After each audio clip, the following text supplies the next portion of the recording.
ये क्लास 9 का हिस्ट्री का चैप्टर 1 है फ्रेंच रिवॉल्यूशन। और ये नोट्स टाइप का तो सब बनाया ताकि समझ पाए आप लोग अच्छे से। तो यहाँ पर है जैसे इसका चैप्टर का नाम है फ्रेंच रिवॉल्यूशन। और ये जो फ्रेंच रिवॉल्यूशन है ये लड़ा स्टार्ट हुआ 1789 में और ये चलते रहा 1799 तक। यानी ये है 10 ईयर्स का जो रिवॉल्यूशन है ये स्टार्ट हुआ, 10 ईयर्स का रिवॉल्यूशन स्टार्ट हुआ 1789 से। और ये एक कहानी है, it is the true story of French revolution in the world. पूरे दुनिया में यह एक पहला क्रांति था कि जो परिवर्तन लाया और सच्ची घटना थे, विच वाज स्टार्टेड ऑन। और इसकी जो शुरुआत हुई 14 जुलाई 1789 इन फ्रांस। और इसको अगर आप ध्यान से देखेंगे फ्रांस में स्टार्ट हुआ।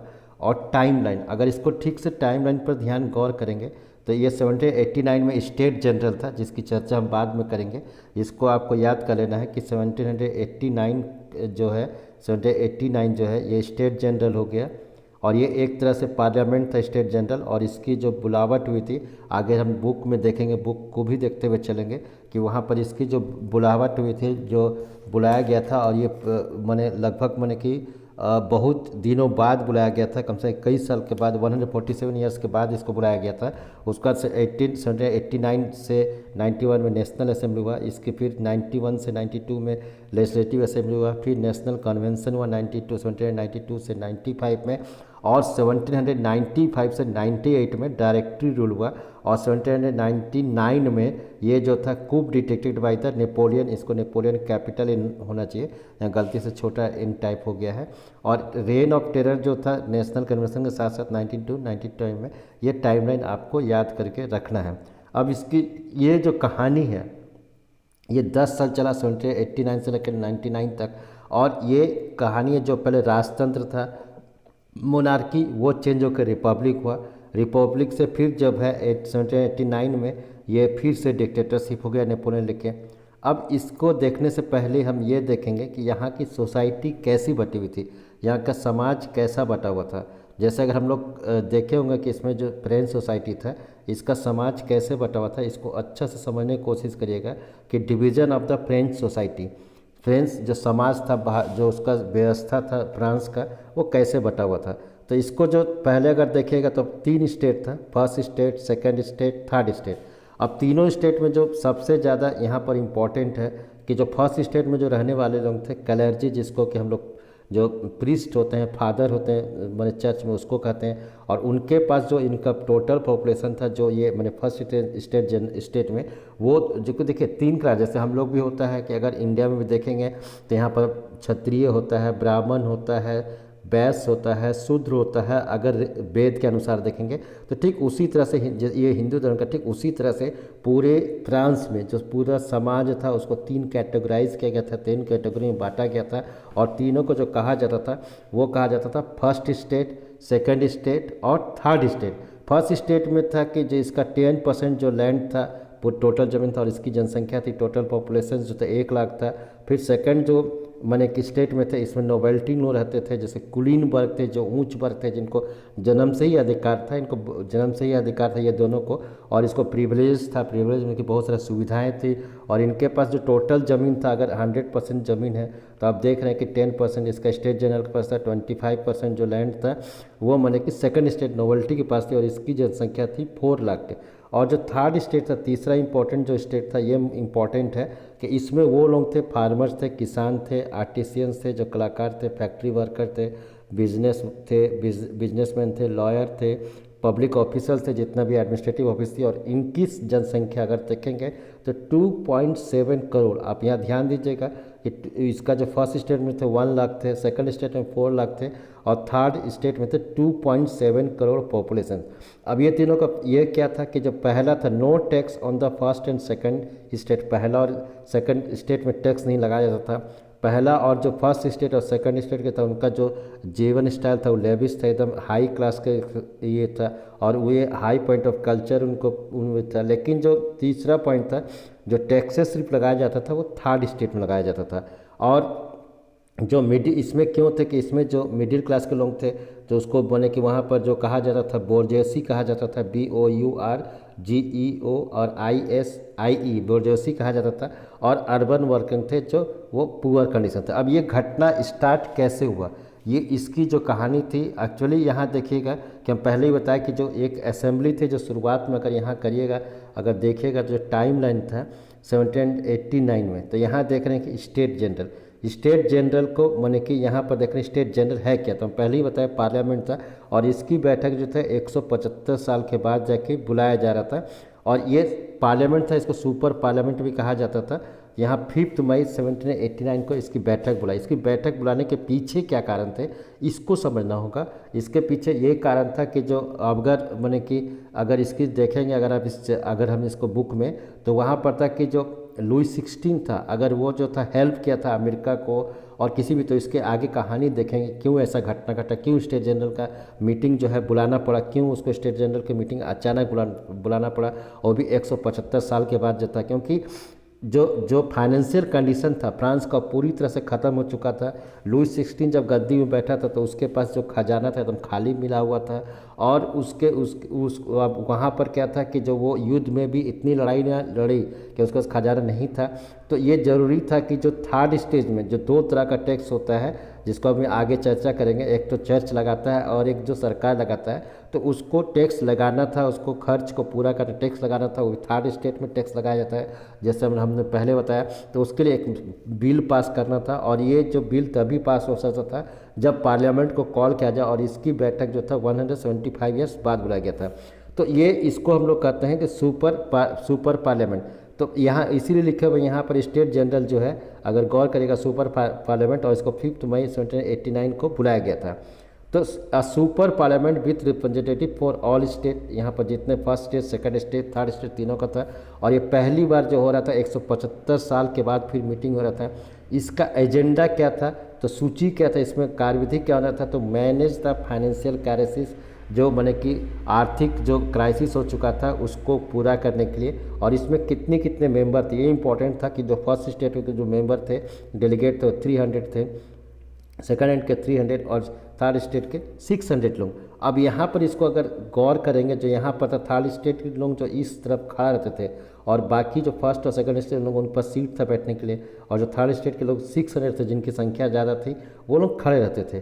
तो यहाँ पर जो था ये इसी में घटना, यही मीटिंग में घटना हुआ, और यहीं पर इसी मीटिंग में घटना हुआ यहाँ पर कि जो वोटिंग राइट था, जो वोटिंग राइट इक्वल नहीं था, थर्ड स्टेट की संख्या ज़्यादा होने के बाद भी उसकी वोटिंग राइट नहीं थी। फर्स्ट स्टेट के पास एक व्यक्ति अगर वोट देता था उसको 10 का काउंट होता था तो वो 3000 हो जाता था से, और लेकिन जब थर्ड स्टेट का कोई वोटिंग करता था उसको एक ही काउंट किया जाता था, तो एक ही वोट माना जाता था एक व्यक्ति के लिए। तो इसी के लिए वहाँ पर इसको माने कि वोटिंग राइट पर चर्चा होना चालू हुआ, और थर्ड स्टेट के जो एजुकेटेड लोग हैं वो लोग विद्रोह कर दिए, और वो लोगों ने नेशनल असेंबली का गठन किया।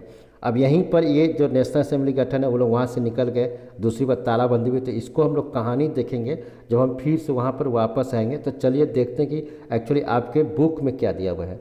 तो अगर गौर करेंगे तो बुक में जो दिया हुआ है इसको हम लोग चर्चा करते हैं कि फ्रेंच रेवोल्यूशन है जो फ्रांसीसी क्रांति। अब यहाँ पर जो इसको अगर शुरुआत देखेंगे क्या लिखा हुआ है घटना, जो कि हम बोले कि 5 जुलाई 1789 को स्टेट जनरल की मीटिंग बुलाई गई थी। तो यहाँ पर अगर आपके बुक में जो शुरुआत ही पहले ही एक अलार्म टाइप का दिया हुआ है कि on the morning of the 14 जुलाई 1789, कि अगर इसको गौर करेंगे कि 14 जुलाई 1789 की सुबह द सिटी ऑफ पेरिस, जो पेरिस की जो सड़कें हैं, was in the state of alarm. वहाँ पर जो अफवाहें हैं पूरी तरह, जो पेरिस की सड़कें हैं पूरी तरह से भर गया, पूरी तरह से एक अफवाह जो था, एक खतरे की घंटी लग गया। अफवाह क्या था, क्या र्यूमर था, क्या अलार्म था, उसको देखते हैं। किंग हैड कमांडेड, ये अलार्म हो गया था, लोगों को बताया गया था कि किंग जो है ये कमांड किया है, सूचना दिया ट्रूप्स को, सैनिक को ये बताया है कि to move into the city, जितने भी सेना थे सब पेरिस के शहर में आ रहे हैं।